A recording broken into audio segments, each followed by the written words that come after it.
Hi there everyone, Fara Gibson, psychic medium here, and I love to get on and make these videos because I feel like the more we know, the less we fear when it comes to this life thing that's not so easy to navigate through. And if I can help you to navigate some moments with a little bit more ease, then it's a good day for me. I've had the question asked of me quite often, and that is, why do we need to come here to grow?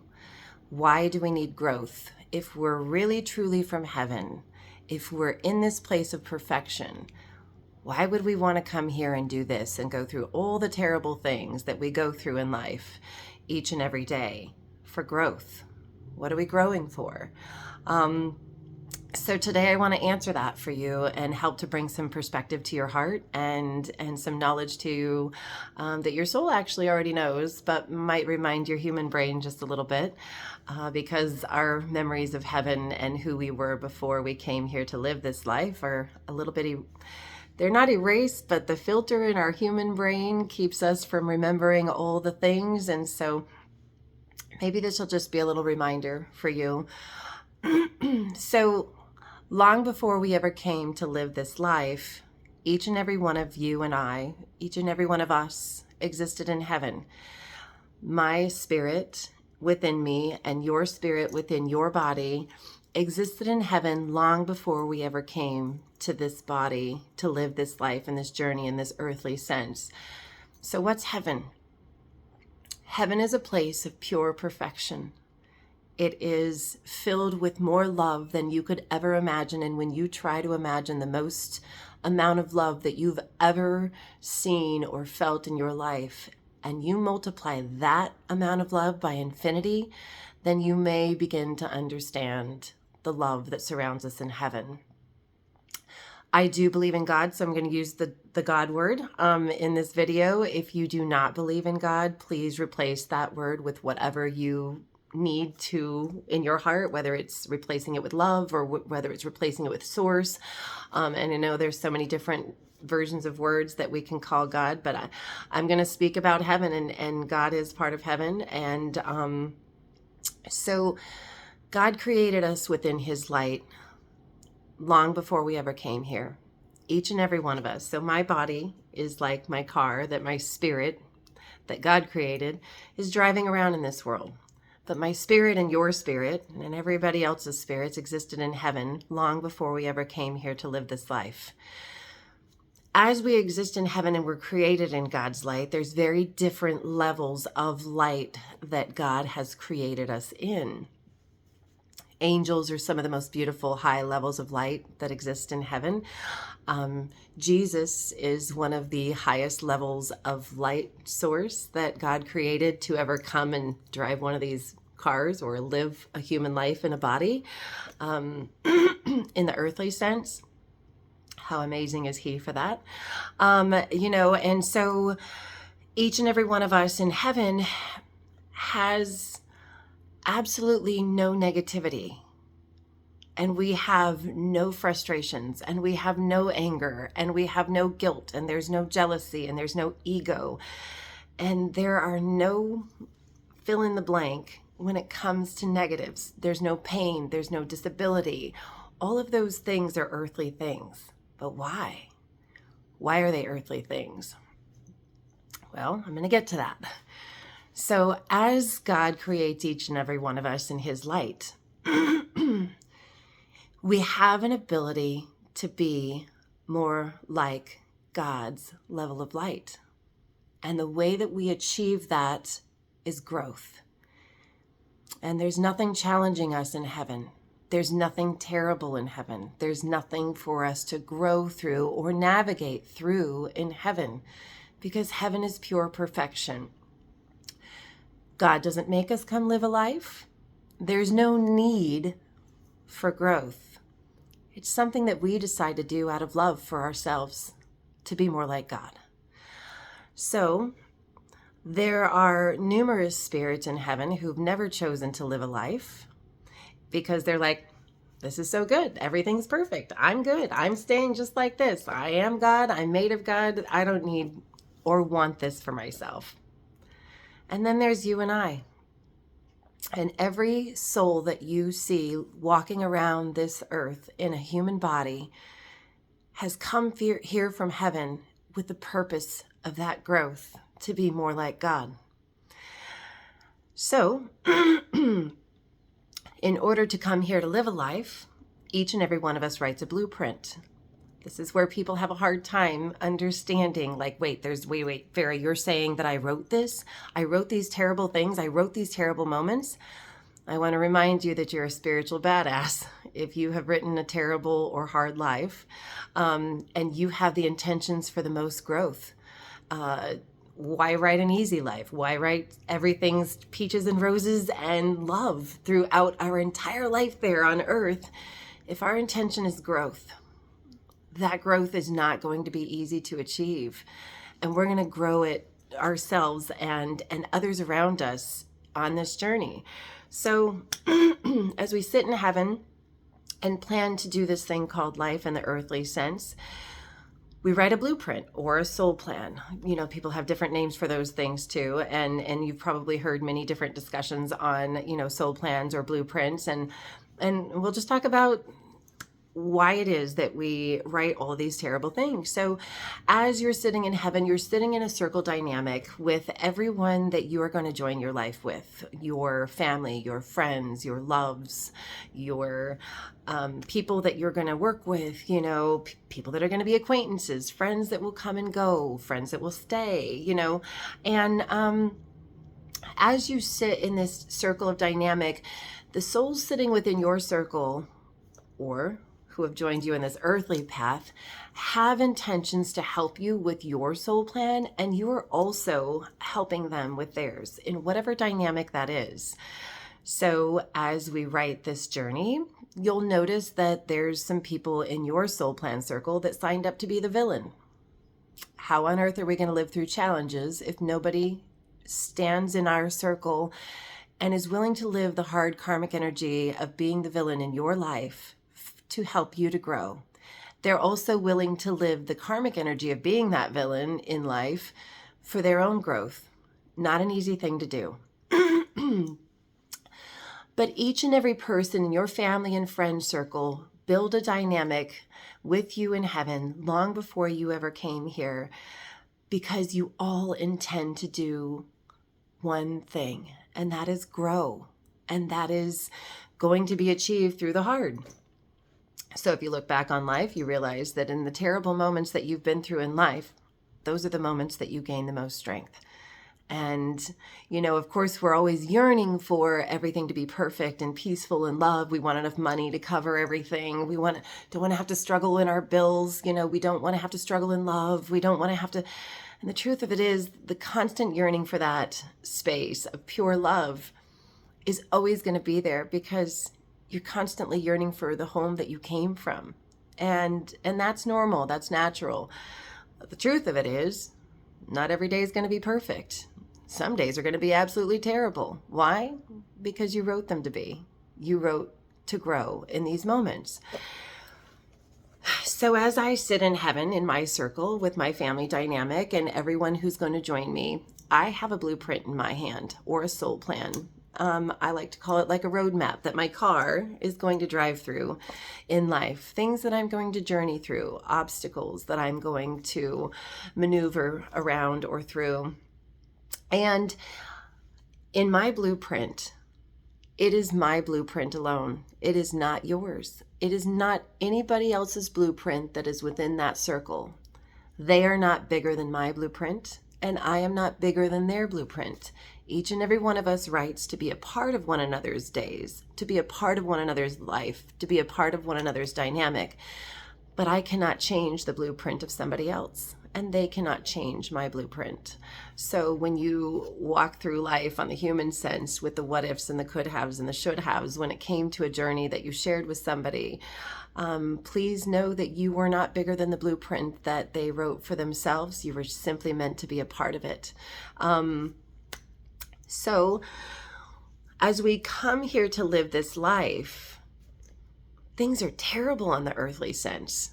gosh, this place is full of negativity and ego and struggle and pain and danger and fear and all of those things that exist here in the earthly realms that literally never existed in heaven.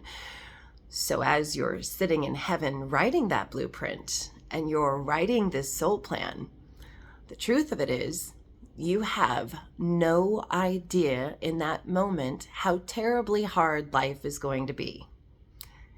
You don't have a way to fathom it. Negativity does not exist in heaven. As we watch others live their life from heaven and decide to live a life for ourselves, we see how strong they are and how amazing they are for getting through things here in the earthly sense. But we don't understand it. We can't comprehend it because we haven't been through it. So when people go, well, there's no way that I wrote this abuse, or there's no way that I wrote this type of loss. Maybe you lost a child in the physical sense. Maybe you lost a spouse at a young age in a physical sense. But as we're writing these things in heaven, I need you to separate your earthly mind from your spirit or soul. As you're writing these moments in heaven, you do realize that your earthly lifetime will literally be but a blink of an eye in heaven's timing. You're going to go live that life, and 100 years in earthly timing is nothing but a blink of time in heaven, because time doesn't exist in heaven. So you do realize as you're writing these things that not only are you going to make it through with flying colors, you're going to be back in a blink. It's not going to be that difficult. You feel like you can accomplish this. Why? Because you're made of God. And every single one of you has the strength within you to navigate through every single thing that life has ever thrown your way. Now, did life throw it your way? Or did you throw it your way? Truth is, you did. No matter the obstacles that you have written in your journey, I like to bring up the obstacle of addiction. That would be something that we have written into our journey, not only to grow ourselves, but to grow those around us as we navigate through an addiction journey. It is not an easy thing to do. And again, I would love to remind you that those with the strongest growth intent are going to write the most difficult things. Abuse, not an easy thing to write. Also, not an easy thing to write for the person in your circle who writes to be that abuser. Imagine being in the perfection of heaven and saying, I will go ahead and bless you with that challenge, and I will live the hard karmic energy of being that abuser for you. And I will do that out of love. Now, I know I just challenged a bunch of your human brains as I said that, because our human brains cannot comprehend that an abuser would come from heaven. But the truth of it is, how are we going to walk through terrible things if nobody writes to be terrible? So as we journey through this world and we navigate through the things that we have planned within our soul plan, we are growing in ways that we never would have grown had we stayed in heaven. So we come to this life to really achieve greatness through love, and greatness through struggles, and greatness through all the things that this earthly life has for us. Walking through the most terrible tragedies, in the human sense, is not an easy thing to do, but the growth within those tragedies is immense. If I could teach you that there's beautiful in every terrible, then this life thing just gets a little bit easier to understand and work through. If you look back on your life and ask yourself where you grew the most, who made you who you are today? What made you who you are today? If you look back on the terrible moments that you've been through, rather than laying down and let them stand on top of you and defeat you, if you take those terrible moments that you've been through and place them at your feet, don't carry them. Carry the strength that those moments gave you. But the weight of those moments can be placed at your feet, and you can stand on top of those moments and say, wow, I made it through. And look how amazing I am for making it through. Rather than keeping our focus upon that day, upon that terrible, upon that moment, reliving it over and over and over, and keeping our focus on that. I've learned through my lifetime that I would have to look back every time I went through something terrible and put it behind me and let it grow me, to push me forward, to get me through life. I love to take the strength that I've gained in those moments and carry that, and not carry the negatives.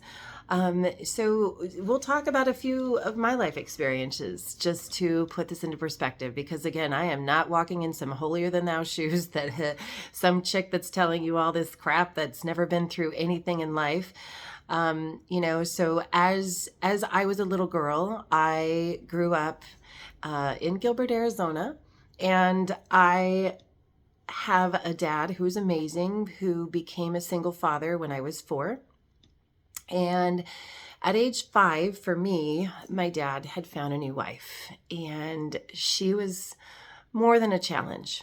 But she was somebody in his eyes that was going to come in and help, raise these 2 little girls that a single father who was a welder and a mechanic, working full time in the earthly sense, was going to help out at the home and love his kids, or that's what he thought. That first stepmom of mine that I had in my life, her name is Debbie, and she was extremely abusive physically from the moment that she started dating my dad. And my dad had no idea, because she would hand out the abuse in moments that he was at work working hard for our family, and she would threaten my sister and I not to say anything, because if we said anything and she was held responsible for the abuse that she was dishing out, she threatened that she was going to take our lives. And that was definitely something that we believed, because the level of physical abuse that this woman dished out at her hand or her belt or her foot was not something that any child should ever have to go through. And then on top of that, to have that threat of, losing your life if you told anybody as a small child, it was devastating. Now, some would say that there's a special place in hell for somebody like Debbie. But the truth of it is, as I sat in heaven and wrote this soul plan, this dynamic that I was going to come live this life, that I was going to help people in this world, because you all are my purpose. Helping you to navigate this world and keeping you going is part of my purpose, part of my soul's purpose, more than the growth that I need in this world. So, but Debbie would have sat with me in heaven. And as I wrote this journey and said I was going to need people to challenge me so that I could relate to the people that I was going to help, Debbie said, I've got you. I'm willing to live the hard karmic energy of being an abuser in your life as part of your foundation when you start out your life as a young girl. And I'm willing to live that in honor of love for you. And there was growth in those moments for Debbie. Debbie grew over time. My dad divorced Debbie when I was 9, because he finally found out about the abuse, and he left her in the moment that he did. And but my sister and I lived that for almost 5 years in pure terror and hell on earth, as I would call it. And then she grew from those moments. She did become a better mom later in life when she had her own children. It took her a while, and that's okay. And on a spiritual level, I will thank Debbie when I get back to heaven for everything that she did, for everything that she gave to me to make me who I am today. Now, on a human level, I might have wished that she stepped in warm gum once or twice, because, if that reflects back on me, then I'll buy some new shoes, because you don't ever want to wish worse on somebody than you're willing to walk through yourself. I do remember as a little girl, though, praying in bed that God would please take her back to heaven, or take her wherever he wanted to take her, because I didn't want to wake up the next morning to the type of abuse that she was going to hand out each day when we did nothing to, we were good kids. I was very, yes, ma'am, no, ma'am, please, thank you, not hyper. And it wouldn't take much for Debbie to just get irritated because she liked 6 ice cubes in her soda that she would send us to make. And if there was possibly 5 or 7, it might be a bad day. So I talk about soul planning and the things that we live through. You guys, there's so many different types of lives that I could touch on, whether it's abuse, whether it's loss, whether, like different obstacles that we live in life, I should say. But the truth of it is, each and every one of you here has such an amazing purpose for growth. So when we have a hard time hearing somebody say, but you wrote this, and we have a hard time comprehending that, because why? On a human sense, why? Why would I write this? This is fucking terrible. I'll say it. But the truth of it is, as you wrote this from the perfection of heaven, there was no terrible. There was only intentions for growth. Those intentions for that growth were going to bring you to be so much closer and like God that you were willing to live through this blink of an eye in honor of that growth to be more like God or love or source or whatever you'd like to call it. God doesn't make us live a life. He also doesn't judge us when we get back from living this life. You're going to evaluate your life. Did you live your life the way that you intended? Did you achieve the growth that you set out to intend in this journey? Did you hand the growth to others that you committed to in heaven? Or did you take the easy route? Those evaluations will be yours and yours alone to walk through as you do a life review when you get back to heaven and you review your life over and over from the perspective of everyone that you ever shared a millisecond of your life with. You'll review your life through your mom's eyes, through your dad's eyes, siblings, children, friends, family, the stranger at the Circle K, and the person on the elevator. Did you say hi to them? Did you not say hi to them? Was it a day that they needed that hello the most, just to lift them that day? You'll ask yourself, am I proud of everything that I achieved? And none of it will be regret. None of it. Not any part of it. Regret here in the human sense is something that exists. In heaven, it becomes growth. We do see how we could have handled things differently. We do see how we could have approached things in a better manner. Or maybe we were meant to be the villain in that moment, and we're pretty damn proud of how we handed that out. That was actually pretty good. Living that hard karmic energy of being that villain was not good at all. Wasn't easy. It's life is a lot like a movie with very different roles that people will play in our dynamic. And, there's got to be so many different roles in order to accomplish the growth that we want to achieve. So as I'm driving my car around and you're driving your car around in this world, I want you to remember how beautiful you are, how amazing you are, how there are so many spirits in heaven who have never chosen to live a life, but you have. Be proud of yourself and where you're standing. You have so far 100% track record of making it through everything that life has thrown your way. Those are pretty amazing odds. And in the moment that life throws something your way that takes you to heaven, I want you to understand something else. You wrote that moment. You wrote your graduation day. And I wrote mine. I'm not bigger than your blueprint. You're not bigger than my blueprint. We're only meant to be a part of each other's journeys. So as I write my graduation day, I call it my graduation day to heaven. And so I don't use the word death or dying because I don't feel like we die at all, actually. Our spirits are untouched by everything that this car goes through in life. We only grow by watching through the windows of the car on this journey. The millisecond that we pass for whatever reason, whether it's cancer, dementia, car accident, overdose, all of those things, the millisecond that we pass away, we do pass away outside of this car, but we're in the pure perfection of heaven in that millisecond. And there's nothing that you could have done to change my graduation day, just as I cannot change yours. My intention for growth and the amount of growth that my soul has set goals for is in place, and no one can change that. No amount of love in the earthly sense is going to change my graduation day. No matter how much you love me, no matter how much you want me to stay, no matter how much you think I still had to do in life because maybe I passed at a young age, maybe I missed out on a wedding day, maybe I missed out on having children, maybe I missed out on finishing school. But the truth of it is, those are earthly things. The millisecond that I could get out of this hellhole and get back to heaven is a great day for me.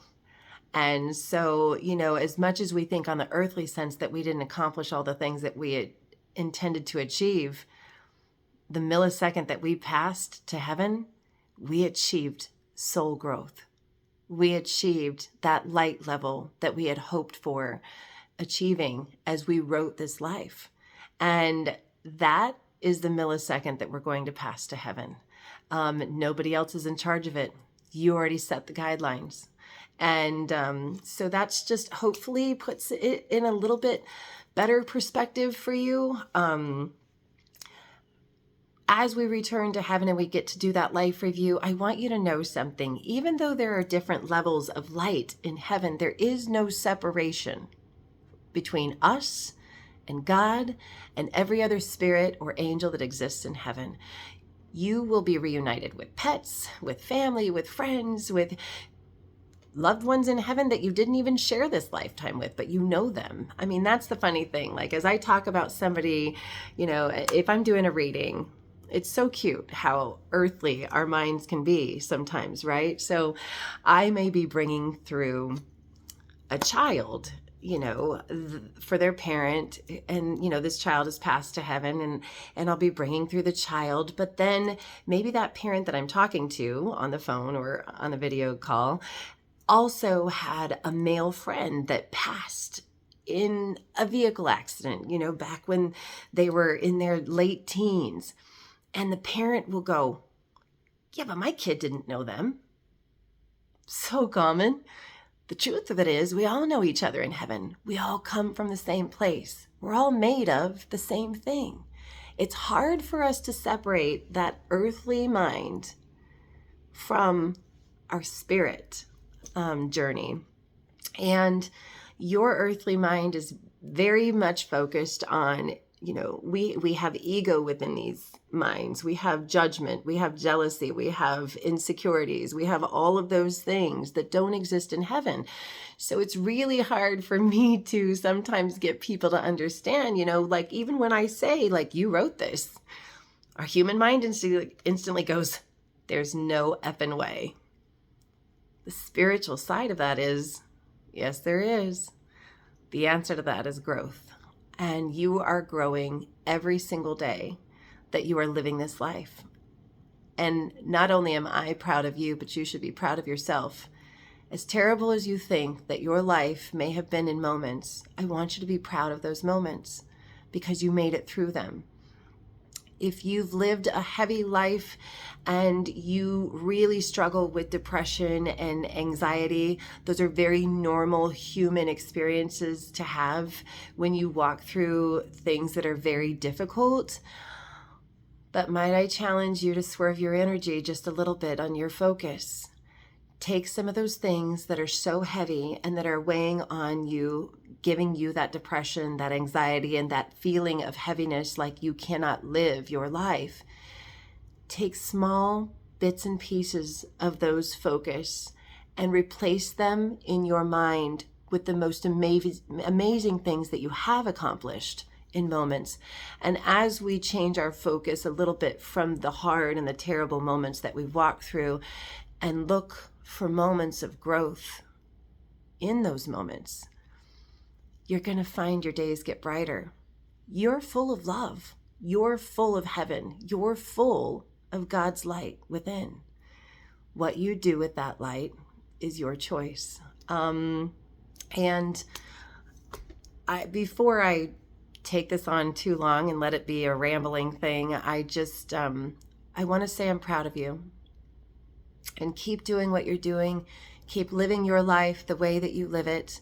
And trust that you have a team in heaven that's got your back, that's watching over you. Your loved ones in heaven are cheering you on without disappointment in your days. Because even in the moments that you stumble and fall, you're growing. And that's not an easy thing to do. Pick yourself up, dust yourself off. In the days that you feel like you fell flat on your face, I say swing back and tell life that it swings like a bitch. And swing again, because you have the ability within you to make it through everything that you wrote on this journey to navigate through. I hope it helps to understand just a little bit better, and my love is with you. If I can ever answer any other questions, let me know. Just so you guys know, I have this book that I have written, and it's called How Do I Live Life When My Child is in Heaven? From Shattered to Healing. And even if you haven't lost a child, I explain at length soul planning and why we live a life and why we come here, and every type of passing that there possibly could be. I tried to cover in this book, whether it is baby loss or addiction or illness or disability or tragedy or suicide, So please know that even if you didn't lose a child, if you do find this book, you can replace the word child in this book with any dynamic that you have a question of, like, how do I live life when my brother's in heaven? How do I live life when my mom is in heaven? Or my spouse. I took the time in this book to write everything at length because I knew how important it was, because this world's getting so hard. It's changed. And people need a reminder of how and why they should continue to live. Keep living, keep doing you.